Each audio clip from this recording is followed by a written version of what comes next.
Doctor साहब, खिलाड़ियों को इंजरीज हो जाती हैं और समटाइम्स जिम करते हुए हो जाती हैं, समटाइम्स खेल के दौरान हो जाती हैं, और इंजरीज के बाद वो फौरी तौर पर डेफिनेटली चाहते हैं कि वो शॉर्टकट्स यूज़ करें और रिकवरी की तरफ आएँ।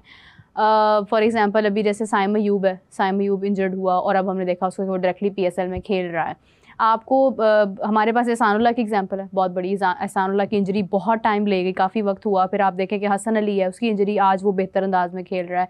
इंडिया में अभी जसप्रीत बुमराह इंजर्ड हुआ, विराट कोहली कभी इंजर्ड नहीं हुआ, हैरत की बात है, आई विश के कभी हो भी ना। तो वो ये है कि ये जो प्लेयर्स को इंजरीज होती हैं उसके बाद जो रिकवरी पीरियड होता है आपका, इसमें आपको किन चीज़ों का ख्याल करना चाहिए? पहले समझना चाहिए कि इंजरी जो है ना वो 2-3 किस्म की है। एक तो आपका मसल इंजर हुआ, एक लिगामेंट्स जो जिससे जॉइंट बने होते हैं, ठीक है, एक अंदर कार्टिलेज होती है, फिर बोन होती है। तो लिहाजा हर एक का हीलिंग टाइम एक तो फ़र्क है। ओके, ठीक है जी। दूसरी चीज़ ये है कि अगर कोई जोड़ में कोई हुआ है तो उसको एक तो इमोबलाइज करना पड़ेगा, ताकि अगर चलते फिरते रहेंगे तो वो हील नहीं होगा। दूसरी चीज़ है कि कुछ खुराकें हैं जो कि जिनको हम कहते हैं कि ये इन्फ्लेमेशन को बढ़ाती हैं। राइट, ठीक है ना। इन्फ्लेमेशन, सोजिश, हमारे जिस्म में दर्द तब होगी जब इन्फ्लेमेशन होगी, यानी सोजिश होगी, तब दर्द होगी। बगैर किसी इंजरी के भी हो सकता है? बगैर किसी इंजरी के भी हो सकता है। अच्छा, मसलन जैसे अक्सर लोग कहते हैं जी मेरे तो पट्ठों में दर्द है, मुझे माइग्रेन है, मुझे इंजरी तो नहीं हुई, मुझे है माइग्रेन, ठीक है ना। अच्छा, आपको माइग्रेन का बेहतरीन इलाज बताऊं कि आप जितनी मीठी चीज़ें हैं वो छोड़ दें। अच्छा, वैसे मुझे मीठा इतना पसंद भी नहीं है। आप नान रोटी तो खाते होंगे, ठीक है ना। ये नान में 8 से 10 चम्मच चीनी, रोटी में 6 से 8 चम्मच चीनी, ठीक है जी। एक कोल्ड ड्रिंक्स में 8 से 10 चम्मच चीनी, ठीक है ना। ये क्या है, आप सारी बेकरी आइटम सारी चीनी। ये चीनी ज़रूरी नहीं है कि जो चीनी की शक्ल में है, आपकी जितने भी ग्रेन्स हैं, अनाज जितना है वो सारा चीनी है, ठीक है ना। वो जहाँ पे भी यूज़ होगा, मैदा जो है रिफाइंड में आ जाएगा। जितनी रिफाइंड चीज़ें हैं ना वो सारी ही हाई मतलब है कि कार्बोहाइड्रेट्स की भी बुरी तरीन फॉर्म है, ठीक है जी। फिर ये आपका जो ऑयल है, राइट, ये जो वेजिटेबल ऑयल हम यूज़ करते हैं, ये इतना हाईली प्रोसेस्ड हुआ होता है कि ये आपके लिए प्रो इन्फ्लेमेटरी है। तो इस हिसाब से तो मेरे ख्याल से अब रोज़ा ही रखे कुछ खाएं ही ना पे। नहीं, वो देखें, आप अंडा ले सकते हो, राइट, आप आलू के अलावा तमाम सब्जियां ले सकते हो, आप गोश्त। अच्छा, हमारे मुल्क में बीफ को ना बहुत गलत समझा जाता है। बीफ जो है ना बेहतरीन सोर्स ऑफ प्रोटीन है। और दूसरी चीज़ ये है कि जब भी आपने प्रोटीन लेनी है विद फैट लेनी है। लेकिन दालें भी कहते हैं कि वो प्रोटीन, दालें भी प्रोटीन है, दालें सेकंड क्लास प्रोटीन है, राइट। जो एनिमल प्रोटीन है वो फर्स्ट क्लास प्रोटीन है, राइट, ठीक है जी। अच्छा, दूसरी चीज़ यह है कि जैसे मैंने बताया कि आप मसलन अल्लाह ताला ने अंडा पैदा किया ना, तो जर्दी और सफ़ेदी दोनों पैदा की। सफ़ेदी प्रोटीन है, जर्दी फैट है, ठीक है जी, बिल्कुल। अच्छा, आप इसकी जो इंसुलिन बढ़ाने की कुव्वत है ना जर्दी की, वो 5 है, और जो सफ़ेदी की है वो 55 है। लोग कहते हैं जी हम तो जर्दी नहीं खाते, हम तो सफ़ेदी खाते हैं। तो आपने सफ़ेदी खाई तो आपने इंसुलिन बढ़ा ली, अच्छा, जो कि डैमेजिंग है। जितनी ज़्यादा इंसुलिन बढ़ेगी उतनी आपके लिए नुकसानदेह है। हर वो डाइट जो इंसुलिन बढ़ाती है, कार्बोहाइड्रेट सबसे ज़्यादा बढ़ाते हैं, तो लिहाजा वो हमारे लिए नुकसानदेह है। ये सोजिश पैदा करते हैं, ठीक है। अच्छा, फिर मैं उस वक्त एक बात रह गई थी कि हमारे गट की हम बात कर रहे थे, कि हमें फाइबर जो है ना वो बहुत ज़्यादा ज़रूरी है। जब हम फाइबर नहीं लेंगे ना तो जो हमारे जरासीम है ना उनकी खुराक थी फाइबर, हमने नहीं दिया, हमने जूस पी लिया। अब वो क्या करेंगे, उन्होंने जिंदा तो रहना है। हमारे गट के अंदर जो लेयर है ना वो म्यूसिनस लेयर होती है, वो फाइबर से बनती है। फाइबर भी म्यूकोपॉलीसेकेराइड है और वो लेयर भी म्यूकोपॉलीसेकेराइड है। जब आप बाहर से फाइबर नहीं देंगे ना, अब वो जरासीम उसको खाना शुरू कर देंगे। जब उसको खाना शुरू कर देंगे तो उसको उसमें होल पैदा कर देंगे। इसको हम कहते हैं लीकी गट।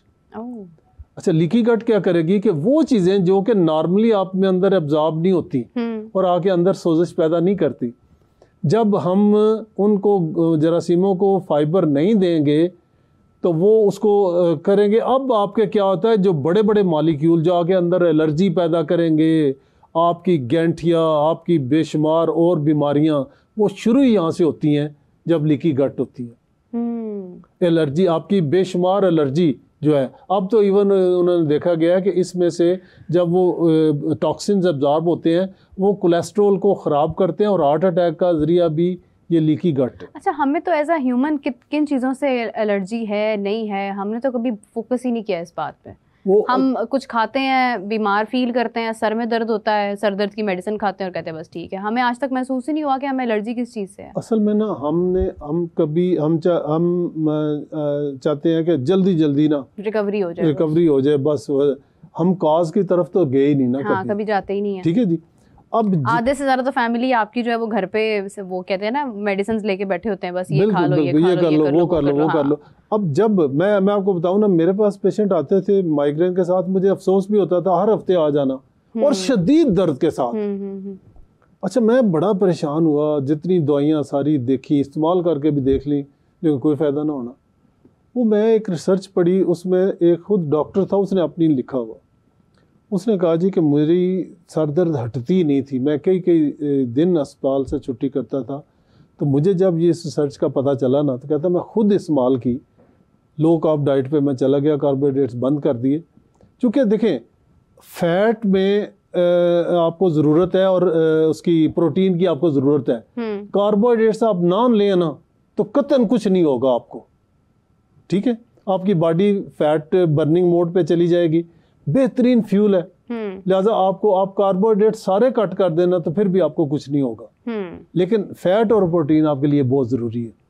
तो वो माइग्रेन का बेहतरीन इलाज ये है कि आप ये चीज़ें छोड़ दें, आप मतलब लो कार्ब पर आ जाएं। डॉक्टर साहब, आपसे आगे मज़ीद डिस्कशन शुरू करते हैं। अभी हमें ज्वाइन किया है खिज़र ने, कराची में हमारे नुमाइंदा मौजूद हैं, स्पोर्ट्स जर्नलिस्ट हैं समा के। अस्सलाम वालेकुम खिज़र, कैसे हैं आप? वालेकुम अस्सलाम जी, अल्लाह का शुक्र, ठीक। आप सब ठीक हैं? जी जी, सब ठीक है। खिज़र, सबसे पहले तो ये बताइए, कल कराची की शिकस्त के बाद आज कराची के खिलाड़ियों के अंदर क्या कोई बेहतरी, कोई प्लानिंग के एतबार से कॉन्फिडेंस, या डेविड वार्नर में कोई कॉन्फिडेंस नज़र आ रहा है कि आज का मैच शायद जीत जाए? जी बिल्कुल, बहुत अनफॉर्चुनेट है कि कराची किंग्स कंटिन्यू अपनी ही कंडीशन में खेलती रही और काफ़ी पहले से पूरा जो स्क्वाड है वो जेल हो गया है। इस बार वो कंडीशन भी नहीं है कि प्लेयर इन और आउट हो रहे हैं। तो इब्तदाई मैचेस में शायद कराची किंग ने कुछ तजुर्बात किए जो कि नाकाम रहे, मगर अब जो फाइनल 11 है वो ऐसा लग रहा है कि अभी तक इबाम का शिकार है और कराची किंग्स उस तरह से ट्रैक पर अभी तक आ नहीं सकी। अब आज कराची में उनका आखिरी मैच है, तो वो होम ग्राउंड होम क्राउड वाली जो सिचुएशन है वो भी उनके हाथ से चली जाएगी। सेकंड ये कि अब कराची के लिए दूसरी मुश्किल ये होगी कि उन्हें ट्रैवलिंग करना होगी जिस तरह से हॉकी में कर रही हैं। तो दूसरी जानिब कराची के लिए मुकाबला यकीनन इसलिए भी चैलेंजिंग होगा कि जो अदर साइड है पेशावर ज़ल्मी, उसके लिए भी मैचेस जीतना बहुत ज्यादा जरूरी है, क्योंकि वो भी तनकीद में है और सबसे ज्यादा जो बाबर आजम हैं उनकी फॉर्म का क्या बनता है। दूसरी जानिब कराची किंग्स किस तरह से कमबैक कर सकती है। खिज़र, आज एक और भी अपडेट सामने आई कि इस्लामाबाद यूनाइटेड से रुमान रईस की बहन का इंतकाल हो गया। अल्लाह ताला उनके दर्जात बुलंद करें और उनकी मग़फ़िरत करें।